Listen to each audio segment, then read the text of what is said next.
Customer کو یا انسانوں کو کسی بھی طرح سے بیوقوف بنایا جائے گا, ان کو نقصان پہنچایا جائے گا, یہ چیز اللہ کے غضب کو دعوت دیتی ہے. بہت غصہ آتا ہے اللہ کو کہ تمہارے ساتھ کوئی اگر ایسا کرے تو تمہیں غصہ آئے گا کہ نہیں آئے گا. اور ایک تو جرم, اوپر سے اس کو کمال سمجھتے ہیں, یعنی چوری اور اوپر سے سینہ زوری. تو بہت ہے, آپ بعض علاقوں میں جائیں وہاں کے تو مشہور ہیں ٹھگ, ہر آدمی دوسرے کو بیوقوف بنا رہا ہے. اب آپ یہ جو ٹریول ایجنسیاں ہیں نا جو حج اور عمرے پہ لے کے جاتی ہیں, زیادہ تر کی بات کر رہا ہوں, آپ کو یہاں سرخاب کے پر دکھائیں گے, یہ ملے گا, یہ ملے گا, یہ ملے گا.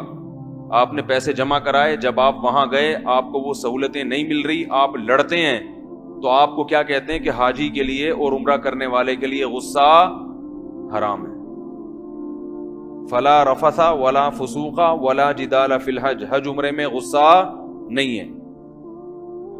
یہ جہنم میں انشاءاللہ الٹے لٹکے ہوئے ہوں گے. اللہ کی رحمت سے پوری امید ہے کہ تم ان لوگوں کے ساتھ زیادتی کر رہے ہو جن کو حج عمرے پہ لے کے جا رہے ہو, اور تمہیں بھی تو اللہ نے کہا ہے کہ معاملات میں 2 نمبری مت کرو.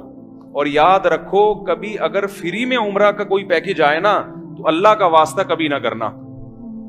قرآن دازی میں نام آ جاتا ہے نا فری میں, کبھی وہ فری نہیں ہوتا. یہاں بھی حرام خور جھوٹ بولتے ہیں. میرا نام آ چکا ہے ایک دفعہ فری میں, تو ٹھیک ٹھاک میرا خرچہ ہو گیا تھا, ٹھیک ٹھاک. نچوڑتے ہی رہتے ہیں, اتنے پیسے رہ گئے, اتنے پیسے. بھائی فری کس بات کا ہے؟ اصل میں وہ تو بس یہ چیز فری تھی. تو کمبختوں پہلے بتاتے نا یہ چیز فری تھی, اس پہ فری کا لیبل کیوں لگایا آپ نے؟ یہ سب حرام خوریاں ہیں. کسی کا مال اس کی مکمل طیب خاطر کے بغیر آپ کے لیے لینا جائز, بولو بھائی, نہیں ہے. کلیئر بات کیوں نہیں کرتے بھائی؟ بھائی فری کا عمرہ ہے لیکن اتنا خرچہ ہوگا, صرف یہ چیز فری ہے, پہلے بتا دو. یہ بھی گھٹیا طریقہ ہے. 499.99 روپے کی ہے یہ چیز, لکھا ہوتا ہے نا جگہ جگہ. یہ پنکھا 4,999 اشاریہ کے بعد 99 چھوٹا سا ڈالا ہوا ہوگا, کیونکہ 5,000 کا لفظ ایک دم انسان کو کیا لگتا ہے, بڑا لگتا ہے نا, تو کہتے ہیں 5,000 سے کم. یہ نفسیات ہے نا. یہ سب گھٹیا طریقے ہیں پیسے کمانے کے. بھائی 4,999.99 کا کیا تک بنتا ہے؟ 5,000 لکھ دو سیدھا سیدھا. یہ سب کیا طریقے ہیں لوگوں کو دکان کی طرف گھسیٹنے کے؟ بولو نا بھائی, گھٹیا طریقے ہیں, غیر اخلاقی طریقے ہیں. ایک نفسیاتی طور پر اس کو متاثر کرنا. رزق دینے والی ذات کس کی ہے؟ اللہ کی. آپ کاروبار کریں استغنا کے ساتھ, آپ لا کے مارکیٹ میں چیز رکھیں, بھائی اتنے کی چیز ہے, ٹھیک ہے, بارگیننگ کر کے آپ کوشش کریں کہ قیمت بڑھائیں, وہ کوشش کرے گا قیمت کم کرے گا. یہ تو ہوتا ہے تجارت میں. لیکن اس کے علاوہ جو غیر اخلاقی طریقے, غیر اخلاقی گھٹیا طریقے, یہ اللہ کو پسند نہیں ہے. ٹیکسی والا وہ الو بنانے کے چکر میں لگا ہوا ہے, رکشے والا وہ الو بنانے کے چکر میں لگا ہوا ہے. آپ جاؤ نا کسی دکان کے پاس, دکان پہ پھل ول خریدو, کچھ خریدو, تو وہ آپ کے لیے اتنا ریٹ ہے.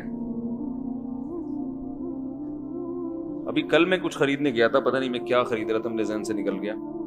میں گیا ہوں تو وہ, حالانکہ میں پہلی دفعہ گیا ہوں اس دکان پہ, تو کیا کہہ رہے, آپ ہمارے پرانے کسٹمر ہیں, میں آپ کو 2 نمبر چیز خام خمیں, میں آپ کو 2 نمبر چیز نہیں دوں. اور یہ بھی ہے, یہ سستا والا ہے, یہ مہنگا والا ہے. نیا آدمی ہوتا ہے اس کو تو میں یہ پکڑا دیتا ہوں, لیکن چونکہ مجھے پتا ہے آپ نے بار بار آنا ہے تو یہ لے لو. بعض دفعہ اس میں دکاندار صحیح بھی کہہ رہا ہوتا ہے, لیکن اکثر اوقات وہ بیوقوف بنا رہا ہوتا ہے. ایک صاحب مجھے کہنے لگے, یہ جو ہے نا کیا کہتے ہیں, یہ ایک زعفران, یہ بڑی زبردست چیز ہے صحت کے لیے. زعفران, بھٹے کے جو بال ہے نا اس کی طرح کی ہوتی ہے. ایک صاحب کہنے لگے, مارکیٹ میں گیا, 2 نمبر زعفران مہنگی دے رہا تھا اور 1 نمبر سستی, تاکہ کسٹمر 2 نمبر زیادہ خریدے. اس کو پتا ہوتا ہے کہ اس کسٹمر کو کیسے الو بنایا جائے گا, اس گاہک کو کیسے الو. اس کو بتایا کہ یہ بھی ہے, یہ بھی ہے. 2 نمبر پہ مارجن آف پروفٹ چونکہ زیادہ ہے لہذا اس کی قیمت زیادہ رکھی ہے, کیونکہ جو زعفران کھانے والے لوگ ہیں اکثر مالدار ہی ہوتے ہیں, وہ پھر کم قیمت یا زیادہ قیمت نہیں دیکھتے. تو اس کو بیوقوف کیسے بنا رہا ہے کہ جو 2 نمبر ہے نا اس کو کیا کر رہا ہے, مہنگا کر کے بیچ رہا ہے. اب لوگ دھڑا دھڑ وہاں سے خریدنے, دھڑا دھڑ خریدنے کہ ماشاءاللہ بھائی مہنگی چیز لے کر آ رہے ہیں. تو یہ سب ہمارے معاشرے میں ہول سیل کے حساب سے ہو رہا ہے. تو قرآن میں اس پر بڑی شدید وعید ہے, بڑی شدید وعید ہے. وَيْلٌ لِّلْمُطَفِّفِينَ الَّذِينَ إِذَا اكْتَالُوا عَلَى النَّاسِ يَسْتَوْفُونَ وَإِذَا كَالُوهُمْ أَوْ وَزَنُوهُمْ يُخْسِرُونَ أَلَا يَظُنُّ أُولَٰئِكَ أَنَّهُمْ مَبْعُوثُونَ. فرمائیں یہ لوگ جو تجارت میں خرید و فروخت میں لوگوں کے ساتھ دھوکہ کرتے ہیں, ان کو علم نہیں ہے کہ ایک دن قیامت کا آنے والا ہے جس دن ان سب نے اللہ کے سامنے کھڑے ہو کر حساب دینا ہے. تم یہ سمجھ رہے ہو عدالت میں کوئی کیس نہیں بن سکتا, ان عدالتوں کی اس کے مقابلے میں کوئی اوقات نہیں ہے. یہ تو کچھ بھی نہیں ہے, یہ تو تھوڑا بہت معاشرے کو کنٹرول کرنے کے لیے ہیں. یہ یہاں تو جج خود لٹکے ہوئے ہوں گے قیامت کے دن ان عدالتوں کے. یہاں تو سب سے زیادہ آخرت کی جو عدالت ہوگی اس میں سب سے زیادہ وکیل لٹکے ہوئے ہوں گے کہ نہیں ہوں گے, جن کا کام ہی لوگوں کو انصاف دلانا تھا. تو ان عدالتوں کی کوئی ویلیو ہے؟ بولو بھائی. جس عدالت میں قیامت کے دن جس عدالت میں انصاف دلانے والے وکیل سب سے زیادہ قیامت کے دن لٹکے ہوئے ہوں گے, وہ سارے وکیل نہیں ہوتے, زیادہ تر کی بات کر رہا ہوں. اقبال نے کہا تھا نا, پیدا ہوا وکیل تو شیطان نے کہا لو آج میں بھی صاحب اولاد ہو گیا. اللہ نے مجھے بھی ایک بچہ دے دیا, اب مجھے لوگوں کو بہکانے کی ضرورت نہیں ہے. تو ان عدالتوں میں آپ یہ سمجھتے ہو کہ ہم چونکہ یہاں سے بچتے ہیں تو کوئی ایسی بات نہیں ہے. تو بھائی اللہ کی نظر میں ان عدالتوں کی کوئی اوقات نہیں ہے. یہ ہے, اس کی اہمیت ہے, آخرت کے مقابلے میں اس کی کوئی اوقات نہیں ہے. یہ تو تھوڑا بہت معاشرے کو کنٹرول کرنے کے لیے ہلکا پھلکا.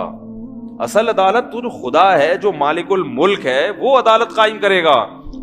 تو اللہ کہتے ہیں الا یظن اولئک انہم مبعوثون, ان کو پتہ ہی نہیں ہے کہ ایک دن قیامت کے دن اللہ کے سامنے لوگوں نے کھڑے ہو کر حساب دینا ہے. ویل, تباہی ہے ان کے لیے, برباد ہو جائیں گے یہ. اللہ کو بڑا غضب آتا ہے. ایک بات خوب یاد رکھو, ہم لوگ جرم کی نوعیت جو دیکھتے ہیں نا وہ اس حساب سے دیکھتے ہیں کہ اس جرم سے سامنے والے کو کتنا نقصان ہو رہا ہے, لہذا اس کی سزا اتنی ہونی چاہیے. یہ دنیا کا اصول ہے, آخرت کا یہ نہیں ہے. بات آ رہی ہے سمجھ میں؟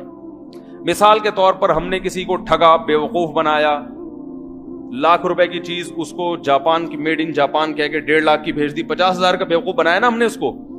تو دنیا میں جب کیس چلے گا تو سزا کتنی ہوگی؟ 50,000 کا جرمانہ آئے گا. بھائی آپ نے جھوٹ کتنا بولا ہے؟ 50. لیکن آخرت میں ایسا نہیں ہے. آخرت میں ایسا, اللہ تعالیٰ کہ ہاں جو کیس چلے گا وہ کسی اور حساب سے چلے گا کہ تو نے کسی کو دھوکہ کیوں دیا.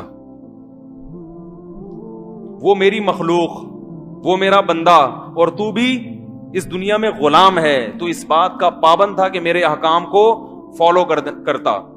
جب میں نے تجھے منع کیا کہ دھوکہ دینا حرام ہے تو تو نے اس کی نافرمانی کر کے کس کی توہین کی ہے؟ اللہ کے دین کی, اللہ کے حکم کی توہین کی ہے.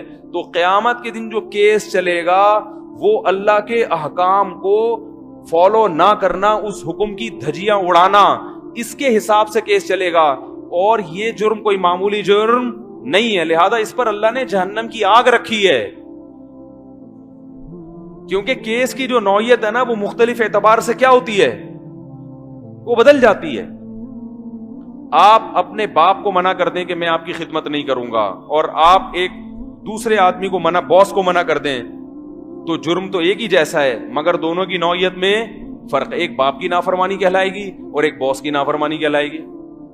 تو یاد رکھو اسی طرح دنیا میں جو کیس چلتا ہے وہ اس پر کہ اس نے ایک ملک تھا اس کی اسٹیٹ کے حکم کو توڑا ہے یا کسی انسان کو نقصان پہنچایا ہے.